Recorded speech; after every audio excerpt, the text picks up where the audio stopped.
be an argument. You can't just say right. There's an argument, but I remember when Jordan was winning his championship. It was like there was no hope for other teams. They're different eras, so it's always going to be subjective. All of the comparison. So I mean, you can say they played defense this way, or this was tougher back then, or they didn't have that many athletes here, and I mean, like it's all subjective. But I mean, as far as just looking at history and saying comparing the two, it'll be more of an argument. Less of an automatic Jordan wins. And as far as LeBron and Jordan, I think because they're so different, it'll never be – it's either going to be one or the other. It's never going to be, well, he had this, he had that, and he did this, he did that. Because they're just different positions. They're different players completely. Former pupil of Phil Jackson, Kobe Bryant, has kind of cryptically announced that he may retire in a couple seasons. And now he's pretty much saying that when his contract runs out, in the 2013-2014 season, after the 2013-2014 season, he's going to retire. Speaking of retiring and maybe people who should retire, tNEP has decided to sign on with a team in China, so he'll be playing in China. He gained a lot of Chinese fame it's all about the money, after baby. he was with Yao Ming in Houston. Go ahead, man. So You're not winning a chip in the NBA. You're not anywhere close. You're not winning to it. minutes in the NBA. Yeah, so I mean, go to China, make your money. Yeah, go get your money. I ain't mad. You know? All right, you guys want to switch over to the NFL? If we must. No, I'm joking. Let's do it. All right, Drew Brees passed Johnny Unitas this Sunday by throwing a touchdown in, 48 straight games? Yes. The old record was 47 by Unitas. Fred Styles, which is more impressive, Unitas or Brees?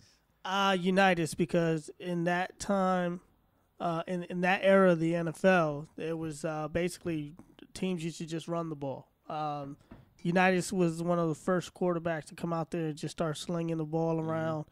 Now the game is geared towards offensive production. You can't touch the quarterback.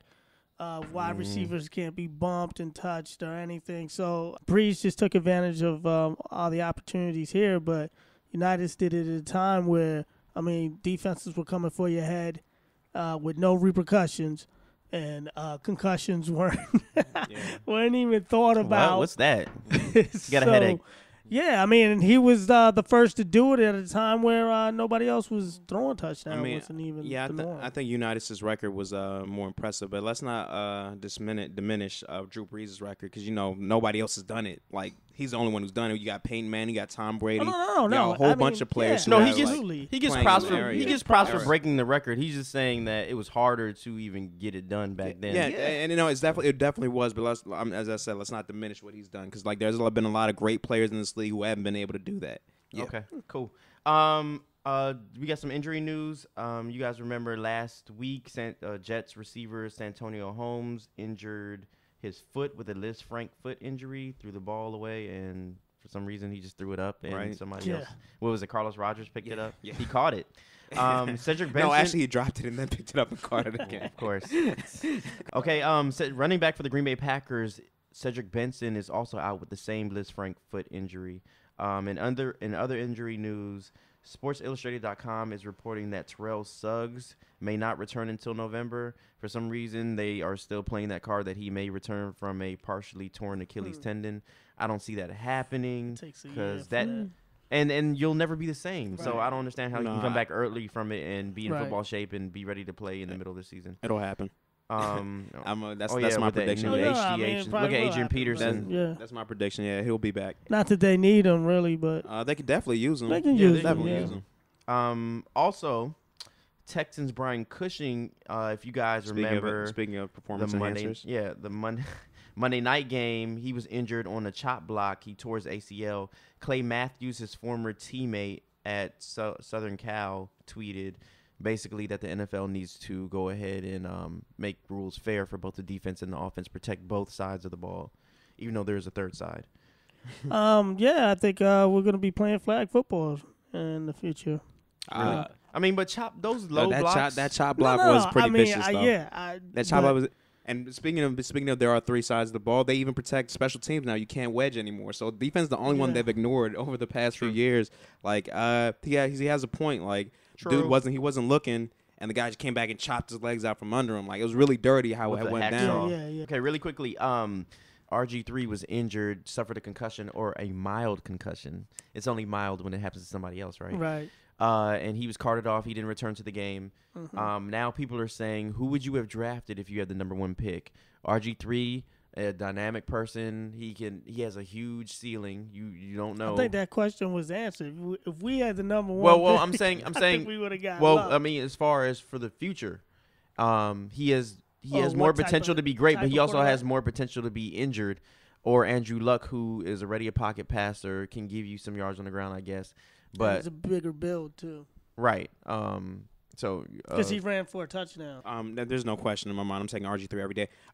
He had a couple of opportunities to get out of bounds, throw the ball away. Again, I've been saying it all season. Like, he did the same thing in Cincinnati, where he just isn't decisive with the ball, and it costs him. But yeah, I mean, he knows how to take hits. This time, I don't know why he didn't get out of bounds. Like, throw the ball away or throw the ball away. Like, he's gonna have to get better at that. That was a sack. Yeah. Yeah, exactly. Throw the ball away. Do something better. But there's no question. I love RG3. Andrew Luck is bigger, pocket passer, all that. RG3 is just as good as a pocket passer. He's more accurate down the field, and he has he has legs. So I think RG3 is a better pick. There comes a time where you have to learn that, look, you know what, I'm more valuable to the team when I'm healthy and on the field than these couple extra yards. Yeah, you can't be a star on the bench unless you're Tim Tebow. Yeah, I think anyway. Right. But yeah, I mean, to tell you the truth, I think I would pick Andrew Luck. Really? Why? Tell me why. Because I don't have to worry about that aspect. You don't have to worry about. I don't have to worry about him running out there trying to, and taking those big hits. Because Andrew Luck is not conditioned to do it. He's going to be throwing the ball or throwing it away. Well, would you still take Andrew Luck with the offensive line we have? Yeah, I don't think that Indianapolis has a good offensive line too. He's been sacked a lot of times this year too. But I mean, I think from this past week when you saw him lead his team to beat Green Bay, I mean that was awesome. That game was awesome. RG3 did it last week. Yeah, I mean, yeah, it was great. But I just think that NFL offenses, you don't really need to tailor them to Andrew Luck, whereas RG3, you have to kind of tailor an offense to him. Right now. Well, expand on that. Right now. I mean, like doing the pistol and all of that. You don't really need but to you don't do that have for, to. You don't have to do that for RG3. You can do that because you have RG3. And you know what? Last week we didn't see that at all. The pistol offense. I don't know. I think they were like, what? They tried to put it in Alfred Morris's hands. Right, which is a great call. But towards the end of the game, it started stopping them. I kind of feel like we went back to Joe Gibbs' era where it was either or. It was never dynamic play calling, like mixing it up. I mean, they tried to get into it.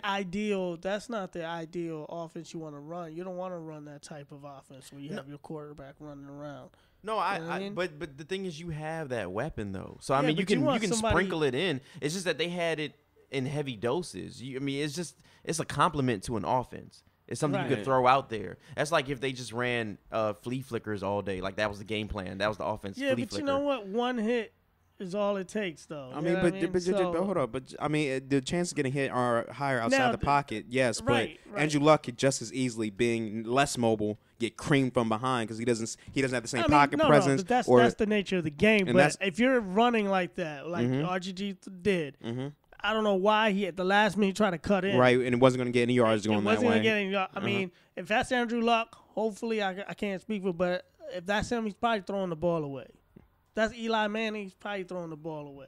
You know what I mean? Yeah, I don't see him running for that, trying to cut back in. But what if he learns it? He can still learn. No. I think that's why I'm hoping that he learns from this and that he, next time he's out of the pocket, there's nothing there, just throw it away. So if he does learn this, if this was his come to Jesus moment, I got a concussion. Okay, now I'm a smart guy. Right, yeah. So you would still take Luck. I mean, I think they're both good quarterbacks. Shaky. I can't really. I mean, to tell you the truth, you have your ups with both. So both exactly, that's why the question is so hard. So you're still sticking with Luck. Not that hard of a question for me. Yeah, I might as well. I'm not that hard of a question for me. I'm RG3 all day. Like I'll take the runner with the deep passer with like all the tools. Like I'll take RG3 all day. See, Hood Prophet is sure. You know who else is sure? Chuck Norris. Chuck Norris does not want you to vote for Barack Obama. I thought you were gonna say Chucky. Oh no, John Gruden. We'll get to him a little later. But no, did you guys see this Chuck Norris campaign video? No. What was in it? What was in it? 1,000 years of darkness. He said if you all vote for Barack Obama, you'll have 1,000 years of darkness. What? Come on, Chucky. It's only gonna be 8. But I was looking forward to seeing him in Expendables too. But why are you looking forward to the Expendables? I like the first one. Okay, listen to what your boy from the Expendables had to say. Not only did he and his zombie wife recite Ronald Reagan, the Republican king, for some. Oh my God. What? Fred just pulled his gun out on the table. Right there. But they also said that if you vote for Barack Obama, it will be 1,000 years of darkness. Also, was that metaphor? Like, what does that mean? What? Are we in Middle Earth? What does that mean? What? Oh my God. Oh man. Okay. Chuck Norris also went on to say that freedom is never more than one generation away from extinction. So I think he was warning all the black folks that, hey, you better vote for the right person or else your freedom can be rescinded. It's only a generation away. Regardless of like where you lean politically, do you really think that like voting for Mitt Romney over Barack Obama would, if there's 1,000 years of darkness coming, Mitt Romney's somehow going to, get us out of that, or what? I don't understand. Is it a race thing? I don't understand. I mean, I think it's a Christian thing. He said that a certain number, millions of evangelicals didn't go to vote, and Barack Obama won by 10 million votes. That makes sense now. Then that makes sense now. The 1,000 years of darkness all of a sudden makes a lot of sense. If he's appealing to evangelicals now, it makes a lot of sense. This election is serious to Chuck Norris. 1,000 years. Oh man, 1,000 years. But you know what? He has a right to say whatever he wants to say. Yeah, and we have a right to make fun of his dumb ass. No, absolutely. Jeez, that's ridiculous. Okay, well, moving on. Right up your alley with the Nats. The Nats are tied with St. Louis in the playoffs. Go Nats. 1-1. They're coming back to D.C. Game time is at 1 o'clock on Wednesday. I think it's October the 10th. Bryce Harper, he's been struggling at the plate. Hasn't been hitting well. And 1 for 10 in the series. Mm-hmm. 1 for 10. Wow, that's 10%. Right. And